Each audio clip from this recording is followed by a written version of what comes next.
आखिर सम्राट अशोक ने बौद्ध धर्म क्यों अपनाया? जाने सम्राट अशोक का हृदय परिवर्तन कैसे हुआ। यह तो सब जानते हैं कि सम्राट अशोक ने कलिंग के युद्ध के बाद संपूर्ण रूप से बौद्ध धर्म को अपना लिया था, किंतु वे बौद्ध धर्म के प्रभाव में बहुत पहले से ही आ गए थे। कहने का तात्पर्य यह हुआ कि उनका अचानक से हृदय परिवर्तन नहीं हुआ था, बल्कि वे पिछले कई वर्षों से बौद्ध धर्म से प्रभावित थे। सम्राट अशोक का जन्म गौतम बुद्ध की मृत्यु के लगभग 200 से 300 वर्षों के पश्चात हुआ था। सम्राट अशोक मौर्य वंश के वंशज थे, जिसके संस्थापक भारत के महान राजा चंद्रगुप्त मौर्य थे। चंद्रगुप्त मौर्य आचार्य चाणक्य के नेतृत्व में भारत के शीर्ष सिंहासन तक पहुंचे थे। अशोक के पिता का नाम बिंदुसार व माता का नाम धर्मा था। अशोक के माता पिता दोनों ही हिंदू धर्म के अनुयायी थे। हालांकि सम्राट अशोक की बचपन से ही हिंदू धर्म में रुचि कम थी। दरअसल उनके मन में बचपन से ही कई अनसुलझे प्रश्न थे, जिसका हल कोई भी नहीं कर पाया था। साथ ही वे ब्राह्मणों की कुछ नीतियों के भी विरोधी थे। उन्होंने एक बार अपने दरबार में कई ब्राह्मणों को बुलाया था। वो उनसे कुछ प्रश्न किए थे, लेकिन कोई भी उनकी जिज्ञासा को शांत नहीं कर पाया था। सम्राट अशोक का बौद्ध धर्म के करीब जाने का मुख्य कारण इतिहास के पन्नों और उस समय की राजनीति का आकलन करने पर भारत के महान सम्राट अशोक का हिंदू धर्म की उपेक्षा करके बौद्ध धर्म की ओर खींचे चले जाने के दो मुख्य कारण सामने आते हैं, जो हैं हिंदू धर्म में शूद्र जाति की उपेक्षा। हिंदू धर्म में मनुष्यों को उनकी जाति के आधार पर 4 भागों में वर्गीकृत किया गया है, जिसमें ब्राह्मणों का कार्य शिक्षा, क्षत्रियों का रक्षा, वैश्य का व्यापार व शूद्र का खेती स्वच्छता होता है। इस नियम के अनुसार राजा बनने का अधिकार क्षत्रिय के पास ही होता था। हालांकि इतिहास ने कुछ अन्य जातियों के राजा भी देखे हैं।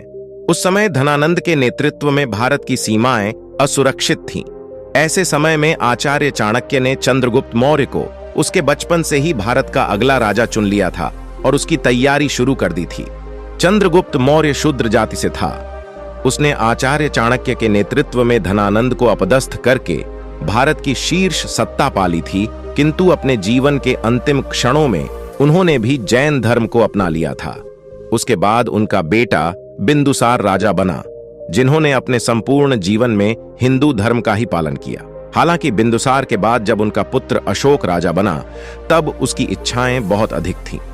वह अपने 99 भाइयों का वध करके भारत की शीर्ष सत्ता तक पहुंचा था, और राजा बनने के पश्चात भी उनका नरसंहार कम नहीं हुआ था। हिंदू धर्म में अन्य जातियों की उपेक्षा, शूद्र जाति को कम सम्मान मिलता था। यही एक मुख्य कारण रहा होगा कि सम्राट अशोक का अपनी जाति को कम सम्मान मिलना खटकता होगा, और इसी से संबंधित प्रश्न वे धर्मगुरुओं से करते होंगे। बौद्ध भिक्षुओं, धर्मगुरुओं की राजाओं और प्रभावशाली लोगों पर नजर सम्राट अशोक के पैदा होने के 200 से 300 साल पहले ही महात्मा बुद्ध का जन्म हुआ था, और उन्होंने ही हिंदू धर्म में से एक अन्य धर्म बनाया, जिसका नाम था बौद्ध धर्म। महात्मा बुद्ध के जाने के पश्चात बौद्ध धर्म धीरे धीरे अपने पैर पसार रहा था, लेकिन यह गति बहुत ही धीमी थी। बौद्ध धर्म को पहचान दिलाने और तेजी से इसका विस्तार करने के लिए बौद्ध भिक्षुओं और धर्मगुरुओं की नजर मुख्यतया भारत के छोटे मोटे राजाओं से लेकर बड़े राजा, प्रभावशाली व्यक्तियों इत्यादि पर रहती थी। वे समय समय पर किसी न किसी रूप में इन लोगों पर बौद्ध धर्म की छाप छोड़ ढहने और उन्हें प्रभावित करने का प्रयास करते रहते थे। यदि कोई राजा या प्रभावशाली व्यक्ति उनसे प्रभावित होकर बौद्ध धर्म को अपना लेता था, तो ऐसे में उस राज्य की प्रजा या उनके अनुयायियों को बौद्ध धर्म में परिवर्तित करना बहुत ही आसान कार्य होता था। बौद्ध धर्म को फैलाने का यह सबसे आसान उपाय हुआ करता था। इसी उद्देश्य से उन्होंने सम्राट अशोक की हिंदू धर्म से भीतरी घृणा का समय समय पर लाभ उठाया और उन्हें बौद्ध धर्म के प्रति आकर्षित किया।